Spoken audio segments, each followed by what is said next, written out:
Dan ingat, ada satu bahasa yang sering diungkapkan oleh beberapa manusia, beberapa insan, yang sebenarnya tidak boleh, yaitu Dewi Pertiwi atau Bumi Pertiwi. Pertiwi itu Dewi penguasa bumi. Kalau kita ngomong Bumi Pertiwi, berarti kita meyakini ada Tuhan selain Allah SWT. Karena kita tahu orang-orang selain Islam, mereka memiliki beberapa Tuhan. Bahkan mereka ada Dewi Padi. Siapa namanya? Sri. Ibu-ibu ada yang namanya Sri. Diganti tuh. Sri itu Dewi Padi. Ketika kita ngomong Sri Rahayu, kita sudah menetapkan. Maka tadi ada yang namanya Wisnu. Mudah-mudahan cepat diganti. Assalamualaikum warahmatullahi wabarakatuh. Alhamdulillahilladzi arsala rasulahu bil huda wa dinil haqq liyudhhirahu 'ala ad-dini kullihi wa kafaa billahi shahida. Asyhadu an la ilaha illallah wahdahu la syarika lahu wa asyhadu anna Muhammadan abduhu wa rasuluh. Allahumma shalli 'ala nuril anwar wa sirril asrar wa tilaqil aghyar wa miftahil babil yasar sayyidina Muhammadan muhtar wa alil athhar wa ashabil akhyar adada ni'amil ifdali. Pemirsa yang dirahmati Allah Subhanahu wa taala, mudah-mudahan Anda semuanya selalu dalam lindungan Allah. Segala aktivitasnya diberikan kelancaran, mudah-mudahan hidup kita selalu mendapatkan keberkahan dari Allah Subhanahu wa taala. Apa yang kita lakukan mendapatkan ridha dari Allah Subhanahu wa taala.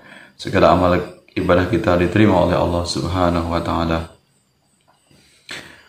Telah kita simak, kita saksikan betapa dangkalnya pemahaman dari salah satu dai Salafi Wahabi yang saat ini sedang viral namanya, yaitu Syafiq Riza Basalamah.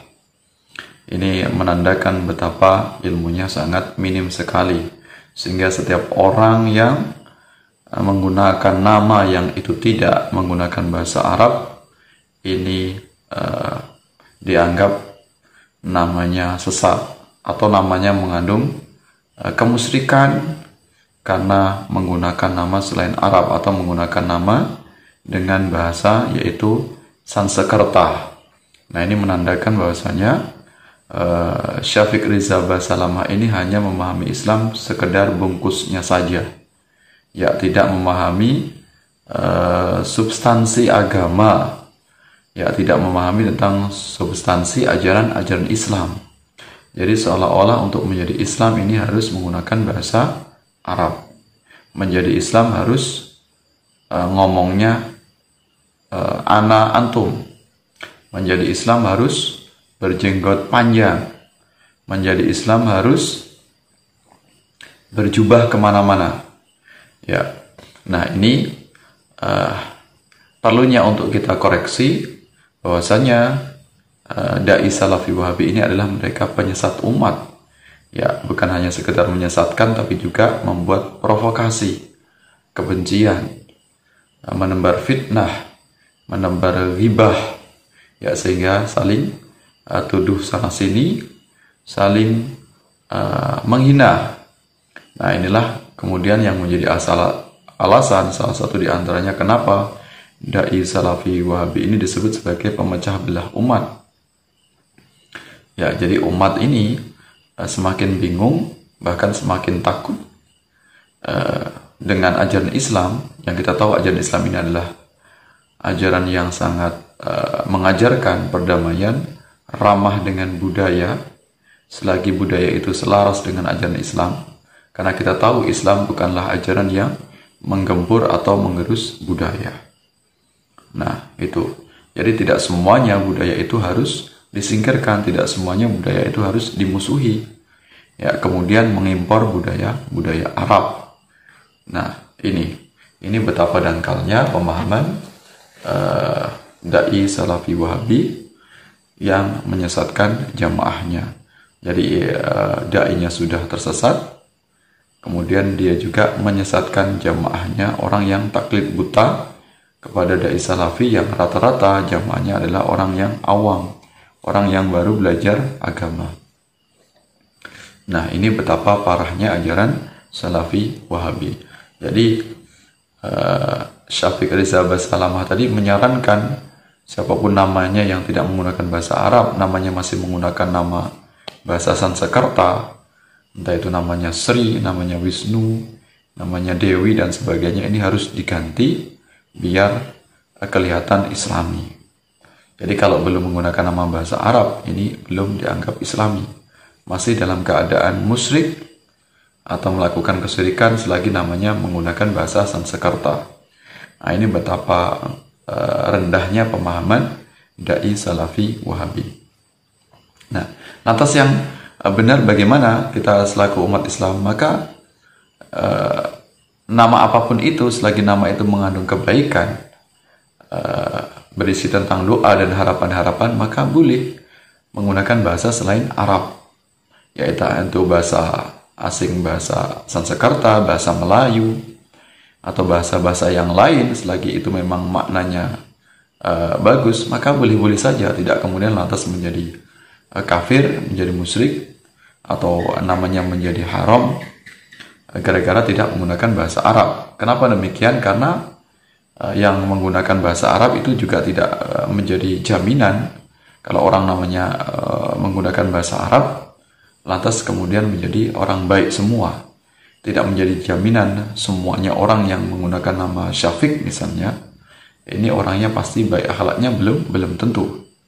Maka di sini yang paling penting adalah substansinya. Substansi nama itu, selagi nama itu maknanya bagus, baik, maka itu boleh. Ya, jadi tidak harus kemudian menggunakan bahasa Arab. Ya, jadi Islamisasi ini bukan bermakna adalah Arabisasi. Nah, jadi Islam itu tidak merubah budaya-budaya sebelumnya, tapi kita masuki unsur-unsur yaitu dengan nilai-nilai Islam. Ya, Rasulullah juga seperti itu. Kita tahu bahwasanya bahasa Arab ini juga dipakai oleh orang jahiliyah. Sebelum datangnya Islam, orang jahiliyah juga mereka menggunakan bahasa Arab. Tapi kemudian kenapa Al-Quran juga masih menggunakan bahasa Arab? Ya, jadi Islam tidak kemudian serta-merta lantas memberangus budaya-budaya sebelumnya. Tapi Islam ini adalah menyempurnakan, menghilangkan yang ajaran yang tidak relevan dengan ajaran Islam. Tapi kalau selagi itu relevan, maka tetap dipertahankan.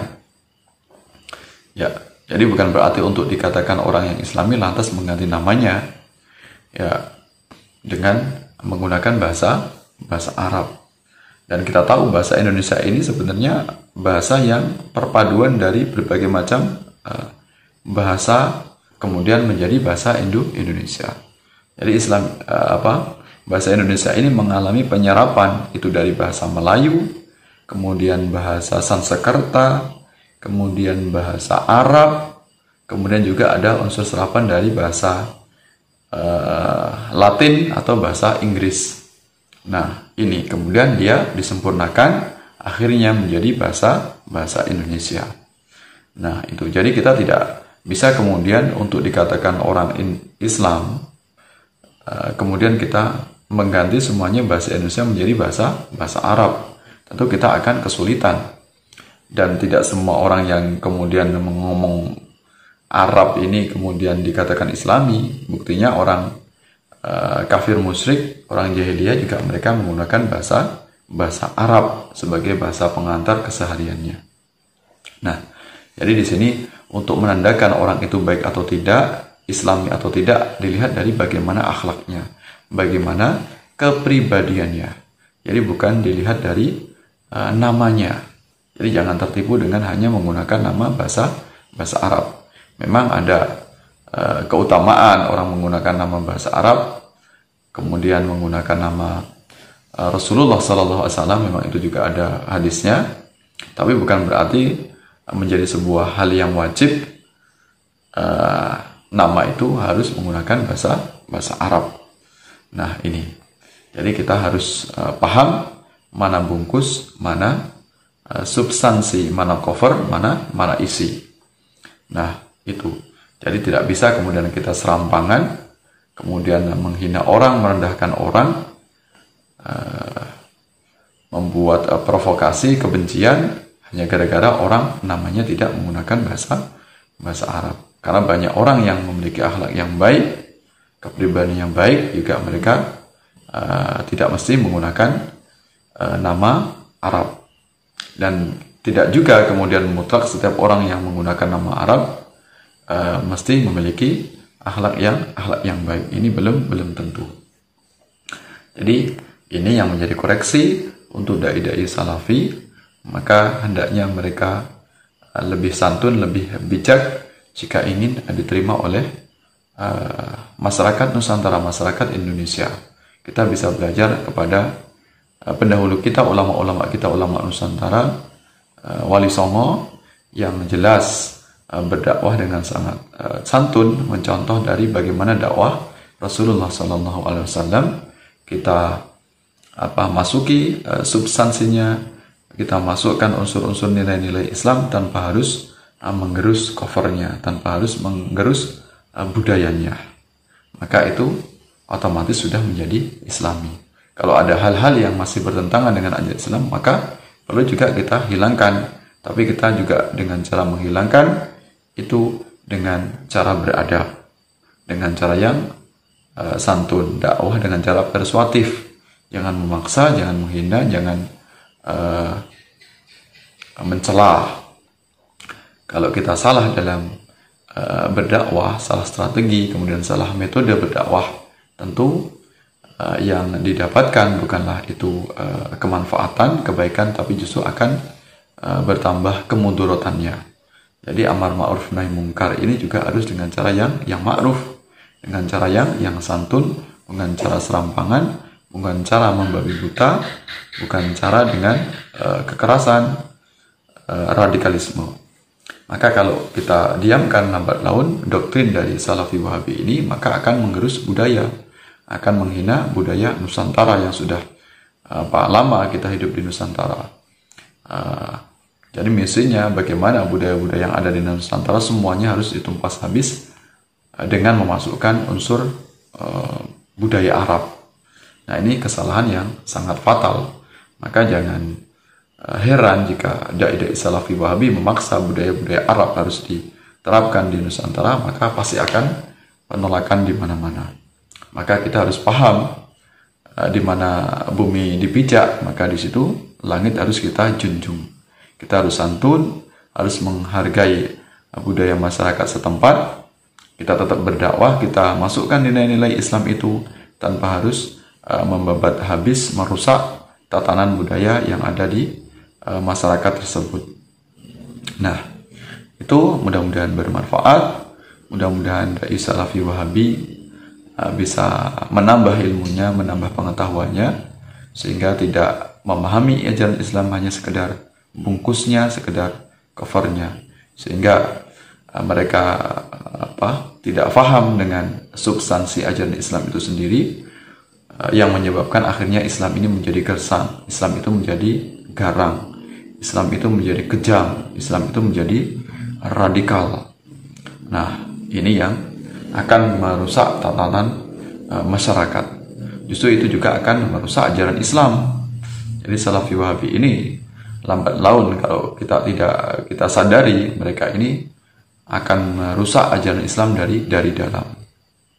Ya, jadi yang merusak ajaran Islam ini bukan sekedar dari luar, orang-orang yang memusuhi Islam, justru malah sebaliknya yang berbahaya adalah orang yang mengaku Islam, orang yang seolah-olah itu mereka paling Islami, ya paling sesuai dengan ajaran Rasulullah, justru malah sebenarnya isinya, substansinya justru malah bertentangan dengan ajaran Rasulullah SAW. Maka hendaknya kita semuanya harus berhati-hati, harus waspada dengan ajaran Salafi Wahabi. Mudah-mudahan lingkungan masyarakat kita, anak keturunan kita semuanya terhindar dari fitnah Salafi Wahabi. Jangan sampai kita diamkan, kita harus tegas. Ya, maka jangan sampai nanti terlanjur ketika Salafi Wahabi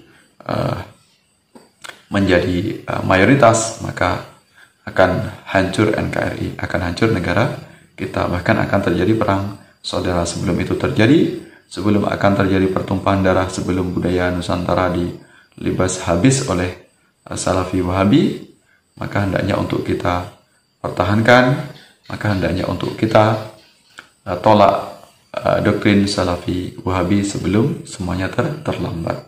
Ya, mohon maaf atas segala hilaf, segala kekurangannya. Terima kasih atas dukungannya, atas perhatiannya. Mudah-mudahan Allah senantiasa memberikan petunjuk kita, memberikan hidayah kepada kita semuanya, senantiasa dalam akidah Ahlus Sunnah wal Jamaah. Wallahu muwaffiq ila aqwamit thoriq. Wassalamualaikum warahmatullahi wabarakatuh.